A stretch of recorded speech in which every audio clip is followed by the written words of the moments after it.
بسم اللہ الرحمن الرحیم۔ شروع کرتا ہوں اللہ کے نام سے جو بے انتہا مہربان نہایت رحم کرنے والے ہیں۔ الف لام میم تنزیل الكتاب لا ریب فیہ من رب العالمین ام یقولون افتراہ بل هو الحق من ربک لتنذر قوما ما اتاهم من نذیر من قبلک لعلهم يهتدون۔ الله الذي خلق السماوات والأرض وما بينهما في 6 أيام ثم استوى على العرش ما لكم من دونه من ولي ولا شفيع أفلا تتذكرون يدبر الأمر من السماء إلى الأرض ثم يعرج إليه في يوم كان مقداره 1000 سنة مما تعدون ذلك عالم الغیب والشہادة العزیز الرحیم۔ الف لام میم، بلا شبہ اس کتاب کا اتارنا تمام جہانوں کے پروردگار اللہ ہی کی طرف سے ہے۔ کیا یہ کفار و مشرکین کہتے ہیں کہ اس نے یعنی محمد نے اسے گھڑ لیا ہے؟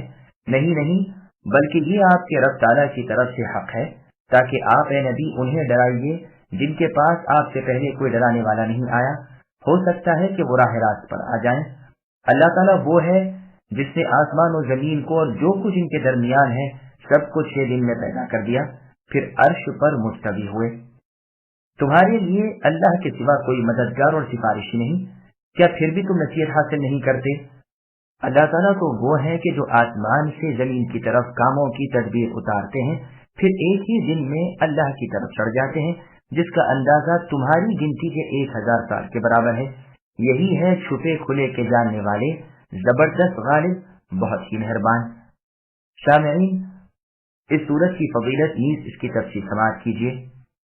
سورہ سجدہ کی فضیلت امام بخاری رحمہ اللہ نے کتاب الجمعہ میں حدیث وارد کی ہے کہ رسول اللہ صلی اللہ علیہ وسلم جمعے کے دن صبح کی نماز میں یعنی فجر کی نماز میں الف لام میم سجدہ اور هل اتى علی الانسان پڑھا کرتے تھے۔ مسند احمد میں ہے کہ رسول اللہ صلی اللہ علیہ وسلم ہمیشہ سونے سے پہلے سورہ الف لام میم سجدہ اور سورہ تبارک الذی بیدہ الملک پڑھ لیا کرتے تھے۔ قرآن حکیم اللہ تعالیٰ کی طرف سے نازل شدہ ہے۔ سورتوں کے شروع میں جو مقطعات حروف ہیں ان کی پوری بحث ہم سورہ بقرہ کی تفسیر کے شروع میں کر چکے ہیں، یہاں دوبارہ بیان کرنے کی ضرورت نہیں۔ یہ کتاب قرآن حکیم بے شک و شبہ اللہ رب العالمین کی طرف سے نازل ہوا ہے۔ مشرکین کا یہ قول غلط ہے کہ رسول اللہ محمد صلی اللہ علیہ وسلم نے خود اسے اپنی طرف سے گھڑ لیا ہے، نہیں، یہ تو یقیناً اللہ تعالیٰ کی طرف سے ہے۔ اس لیے اترا ہے کہ رسول اللہ صلی اللہ علیہ وسلم اس قوم کو ڈراوے کے ساتھ آگاہ کر دیں جن کے پاس رسول اللہ سے پہلے کوئی اور پیغمبر نہیں آیا، تاکہ وہ حق کی اتباع کر کے نجات حاصل کر لیں۔ زمین و آسمان کی تخلیق کا تذکرہ، تمام چیزوں کے خالق اللہ تعالیٰ ہی ہیں۔ اللہ نے 6 دن میں زمین و آسمان بنائے، پھر عرش پر قرار پکڑا، اس کی تفصیل گزر چکی ہے۔ مالک خالق اللہ تعالیٰ ہی ہے، ہر چیز کی نکیل اللہ ہی کے ہاتھ ہے، تدبیریں سب کاموں کی اللہ ہی کرتے ہیں، ہر چیز پر غلبہ اللہ ہی کا ہے۔ اللہ کے سوا مخلوق کا نہ کوئی والی، نہ اللہ کی اجازت کے بغیر کوئی سفارشی۔ اے وہ لوگوں جو اللہ کے سوا دوسروں کی عبادت کرتے ہو، دوسروں پر بھروسہ کرتے ہو، کیا تم نہیں سمجھ سکتے کہ اتنی بڑی قدرتوں والے اللہ تعالیٰ کیوں کسی کو اپنا شریک کار بنانے لگے؟ وہ برابری سے، وہ وزیر و مشیر سے، وہ شریک و سہیم سے پاک ہے، منزہ اور مبرہ ہے۔ اللہ کے سوا کوئی معبود برحق نہیں، نہ اللہ کے علاوہ کوئی پالنہار ہے۔ سنن نسائی میں ہے، ابو ہریرہ رضی اللہ عنہ فرماتے ہیں، میرا ہاتھ تھام کر رسول اللہ صلی اللہ علیہ وسلم نے فرمایا، اللہ تعالیٰ نے زمین و آسمان اور ان کے درمیان کی تمام چیزیں پیدا کر کے 7ویں دن عرش پر قیام کیا۔ مٹی ہفتے کے دن بنی، پہاڑ اتوار کے دن، درخت پیر کے دن، برائیاں منگل کے دن، نور 4 جمعے کے دن، جانور جمعرات کے دن۔ آدم علیہ السلام جمعے کے دن عصر کے بعد دن کی آخری گھڑی میں انہیں تمام روئے زمین کی مٹی سے پیدا کیا، جس میں سرخ، سیاہ، اچھی بری ہر طرح کی، اسی باعث اولاد آدم بھلی بری ہوئی۔ امام بخاری رحمہ اللہ اسے معلل بتاتے ہیں، فرماتے ہیں اور سند سے مروی ہے کہ ابو ہریرہ رضی اللہ عنہ نے اسے کعب الاحبار سے بیان کیا ہے اور حضرات محدثین رحمہ اللہ نے بھی اسے معلوم بتایا ہے، واللہ اعلم۔ اللہ کا حکم ساتوں آسمانوں کے اوپر سے اترتا ہے اور ساتوں زمینوں کے نیچے تک پہنچتا ہے، جیسے سورہ طلاق کی آیت نمبر 12 میں اللہ کا فرمان ہے، اللہ الذی خلق 7 سماوات ومن الارض مثلہن یتنزل الامر بینہن۔ اللہ تعالیٰ نے 7 آسمان بنائے اور انہی کے مثل زمینیں، اللہ کا حکم ان سب کے درمیان اترتا ہے، اعمال اپنے دیوان کی طرف اٹھائے اور چڑھائے جاتے ہیں جو آسمان دنیا کے اوپر ہیں، زمین سے آسمان اول 500 سال کے فاصلے پر ہے اور اتنا ہی اس کا دل یعنی گھیراؤ ہے۔ اتنا اترنا چڑھنا اللہ تعالیٰ کی قدرت سے فرشتے ایک آنکھ جھپکنے میں کر لیتے ہیں، اسی لیے فرمایا ایک دن میں جس کی مقدار تمہاری گنتی کے اعتبار سے 1000 سال کی ہے۔ ان امور کے مدبر خود اللہ تعالیٰ ہیں، وہ اپنے بندوں کے اعمال سے باخبر ہیں، سب چھوٹے بڑے عمل اللہ کی طرف چڑھتے ہیں، وہ غالب ہے جس نے ہر چیز کو اپنا ماتحت کر رکھا ہے، کل بندے اور کل گردنیں اللہ کے سامنے جھکی ہوئی ہیں۔ اللہ تعالیٰ اپنے مؤمن بندوں پر بہت ہی مہربان ہے، زبردست ہے اپنی رحمت میں اور رحیم ہے اپنی عزت میں۔ الذي أحسن كل شيء خلقه وبدأ خلق الإنسان من طين ثم جعل نسله من سلالة من ماء مهين ثم سواه ونفخ فيه من روحه وجعل لكم السمع والأبصار والأفئدة قليلا ما تشكرون وقالوا أإذا ضللنا في الأرض أإنا لفي خلق جديد بل هم بلقاء ربهم كافرون قل يتوفاكم ملك الموت الذي وكل بكم ثم إلى ربكم ترجعون۔ اللہ وہ ہے کہ جنہوں نے نہایت خوب بنائی جو چیز بھی بنائی اور انسان کی بناوٹ مٹی سے شروع کی، پھر اس کی نسل ایک بے وقعت پانی یعنی منی کے خلاصے سے پیدا کی، جسے ٹھیک ٹھاک کر کے اللہ نے اس میں اپنی روح پھونکی یعنی اپنی طرف کی بنائی ہوئی روح۔ اللہ ہی نے تمہارے کان، آنکھیں اور دل بنائے، تم بہت ہی تھوڑا احسان مانتے ہو۔ کہنے لگے کیا جب ہم زمین میں کھو جائیں گے کیا پھر نئی پیدائش میں آ جائیں گے؟ بات یہ ہے کہ ان لوگوں کو اپنے پروردگار کی ملاقات کا یقین ہی نہیں۔ اے نبی کہہ دیجئے کہ تمہیں موت کا وہ فرشتہ فوت کرے گا جو تم پر مقرر کیا گیا ہے، پھر تم سب اپنے پروردگار کی طرف لوٹائے جاؤ گے۔ سامعین، اب آیتوں کی تفسیر سماعت کیجیے۔ اللہ تعالیٰ کی ہر تخلیق شاہکار ہے۔ اللہ تعالیٰ فرماتے ہیں اللہ تبارک و تعالیٰ نے ہر چیز قرینے سے بہترین طور سے بہترین ترکیب پر خوبصورت بنائی ہے۔ ہر چیز کی پیدائش کتنی عمدہ، کیسی مستحکم اور مضبوط ہے۔ آسمان و زمین کی پیدائش کے ساتھ ہی خود انسان کی پیدائش پر غور کرو۔ اس کا شروع دیکھو کہ مٹی سے پیدا ہوا ہے۔ ابو البشر آدم علیہ السلام مٹی سے پیدا ہوئے، پھر ان کی نسل نطفے سے جاری رکھی جو مرد کی پیٹھ اور عورت کے سینے سے نکلتا ہے، پھر اسے یعنی آدم علیہ السلام کو مٹی سے پیدا کرنے کے بعد ٹھیک ٹھاک اور درست کیا اور اس میں اپنے پاس کی روح پھونکی، تمہیں کان، آنکھ، سمجھ عطا فرمائی۔ افسوس کہ پھر بھی تم شکر گزاری میں کثرت نہیں کرتے۔ نیک انجام اور خوش خرم وہ شخص ہے جو اللہ تعالیٰ کی دی ہوئی طاقتوں کو اللہ ہی کی راہ میں خرچ کرتا ہے۔ جل شأنہ وعز اسمہ، اللہ تعالیٰ کی شان بھی بڑی نرالی اور عظیم ہے اور اللہ تعالیٰ کا نام بھی بڑا باعزت ہے اور صفات بھی بہت بلند ہے۔ موت سے فرشتے سے ملاقات۔ کفار کا عقیدہ ان آیتوں میں بیان ہو رہا ہے کہ وہ مرنے کے بعد جینے کے قائل نہیں اور اسے وہ محال جانتے ہیں اور کہتے ہیں کہ جب ہمارے ریزے ریزے جدا ہو جائیں گے اور مٹی میں مل کر مٹی ہو جائیں گے پھر بھی ہم نئے سرے سے بنائے جا سکتے ہیں۔ افسوس یہ لوگ اپنے اوپر اللہ تعالیٰ کو بھی قیاس کرتے ہیں اور اپنی محدود قدرت پر اللہ تعالیٰ کی نامعلوم قدرت کا اندازہ کرتے ہیں۔ مانتے ہیں، جانتے ہیں کہ اللہ تعالیٰ نے اول یعنی پہلی بار پیدا کیا ہے، تعجب ہے کہ پھر دوبارہ پیدا کرنے پر اللہ تعالیٰ کو قدرت کیوں کر حاصل نہیں اور کیوں اللہ کو قادر نہیں مانتے، حالانکہ اللہ کا تو صرف فرمان چلتا ہے، جہاں کہا یوں ہو جا وہیں وہ ہو گیا۔ اسی لیے فرما دیا کہ انہیں اپنے پروردگار کی ملاقات سے انکار ہے۔ اس کے بعد کی آیت میں فرمایا کہ ملک الموت یعنی موت کا فرشتہ جو تمہاری روح کے قبض کرنے پر مقرر ہے تمہیں فوت کر دیں گے۔ اس آیت سے بظاہر یہی معلوم ہوتا ہے کہ ملک الموت ایک فرشتے کا لقب ہے۔ چنانچہ تفسیر میں جریر طبری میں ہے کہ برا رضی اللہ عنہ کی وہ حدیث جس کا بیان سورہ ابراہیم میں گزر چکا ہے